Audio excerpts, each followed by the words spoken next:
Hello guys, I hope you all are doing extremely well. So today in this video, I'm gonna show you the importance of using the right data structures and choosing the right algorithm for improving your time complexity and space complexity.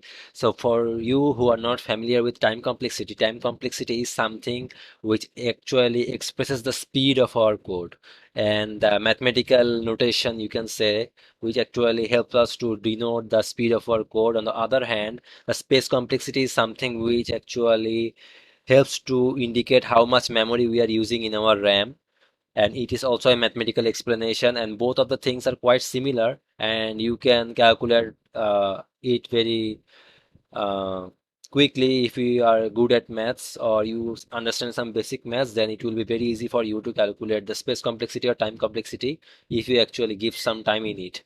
So now I will show you how I can boost up my slow code that I have written here on the problem solving page of this problem in Geeks for Geeks. So if I explain you the problem a little bit first, so we can see that we have to calculate the distance of each cell from the nearest one and then put the distance in a new answer array. So you can see that this is our input, and from each cell, this is a cell, this is a cell. Okay. So from these cells, we need to calculate the distance from the nearest one. So if we consider this cell, then what is the nearest cell which has 1? So we can say that this one, and from this one the 0 has a distance of 1, so we will write here 1. Similarly, if we take this 1, then what is the nearest 1 from this?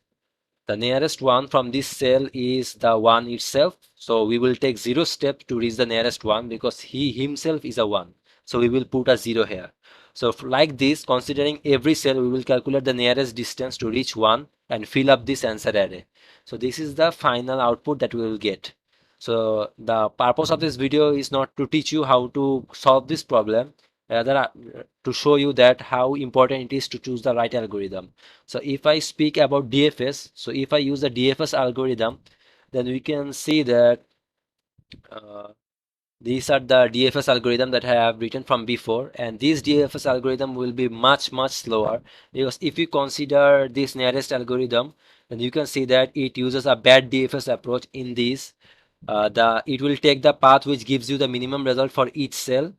So what it will do is go to this cell and check what is the nearest one, then go to this cell, then check what is the nearest one, then again go to this cell and find out the nearest one, and again go to this cell and find out the nearest one. So in this DFS method, it will go to each and every cell and do the DFS, which is a very expensive algorithm for each of the cell to get the nearest one, which is very bad and high time complexity approach. But in case you do not know the DFS, so that's why I have mentioned it here, that you can also solve it using DFS, but it will give you a very high time complexity, and even it will not get submitted, and you will not get the score for this problem. So it is very important to choose the right algorithm. That's why we will not use DFS. We will use BFS, which is breadth first search, which helps you actually to travels through multiple cells at the same time parallelly, which is a very good approach for doing parallel things while you are traversing. So that's why you have choose BFS. But in this BFS, you have also to consider some minor changes so that your code doesn't stuck. So let's start running the code and see how we can improve our BFS code. So if I run this code and submit it,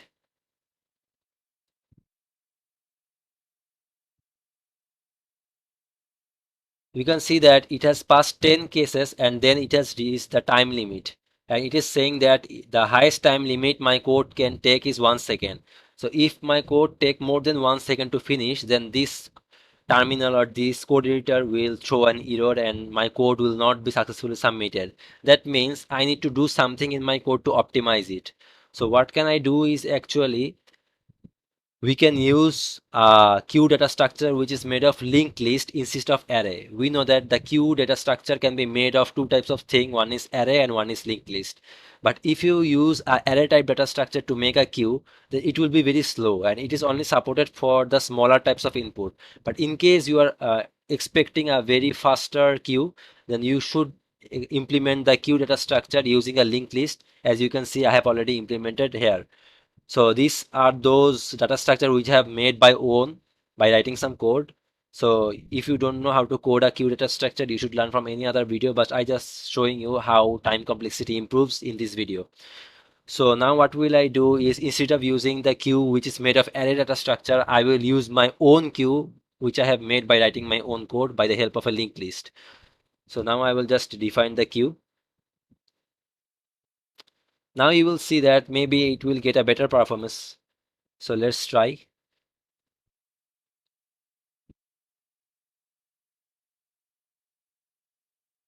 It's showing me that it doesn't know what is founds of 0. So let's check.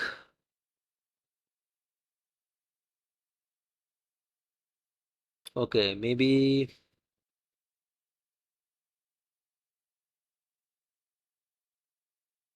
Okay, I have some problem here. I have actually changed the block, but I have forgot to change it here. So just will replace the node with block, and I think I am good to go. Yes, that was a short bug actually. I didn't watch it earlier. So let's rerun the code. And this time we can see that from 10 we have come to 25 test cases. That means our code performance has been improved for using this type of queue data structure that I have made by my own using a linked list. That means that our code performance has been improved. But now we have to improve our code performance the more so that we can pass all the 90 test cases. So what can we do?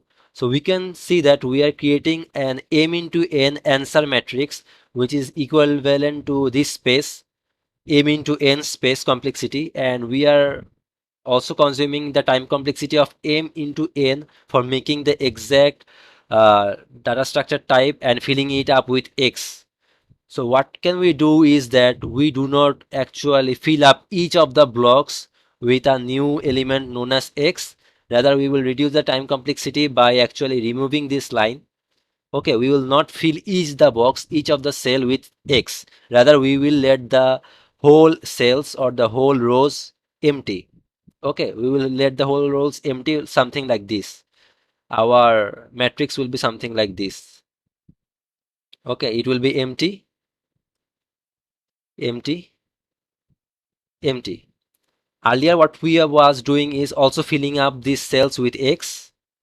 Okay, earlier what we was doing is this thing, and this thing. Okay, so earlier we was doing this, but filling these cells up with X takes up a lot of time complexity. So what can we do is, don't actually put this X and leave it alone. Okay, leave this matrix alone. So if we leave this matrix alone, we can reduce our time complexity because we are not inserting more X, or we are not taking the time complexity of inserting text in each of this cell. So after that, what we will do is, say that we do not need to put X, just put an empty array like this. So then, as we are not defining X, so this will be undefined. So instead of X, what we will do is write undefined. Okay, so we will just check that if the answer cell is not undefined, then we will go to the next step and push the answer to our queue to complete the BFS process. And let's see, does it actually saves our space complexity and time complexity more, and we could pass all the 90 test cases.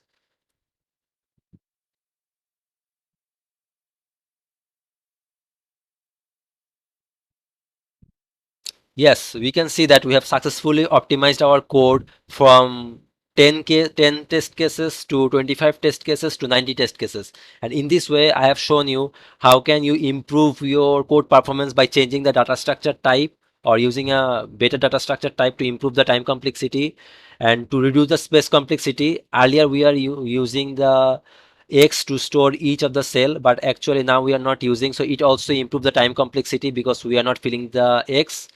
So by just changing these two steps, we have improved our time complexity a lot, that it has passed all the 90 test cases. So in this way, by making certain tweaks, we can improve our code performance a lot. On the other hand, choosing right algorithm such as I have chosen BFS instead of DFS has also helped me a lot to improve my code performance. So in this way, by tweaking a little bit of short things and making the right decision for choosing right algorithm can make the code faster and pass all the test cases of any coding platforms. So I hope this video was helpful for you and you could learn a lot of things about the importance of choosing the right data structures, algorithms, and maintaining good time complexity and space complexity. Until that, I will say that that's all I have to show you in this video. Thanks for watching and I will see you in any other informative video. Until that, stay well, goodbye.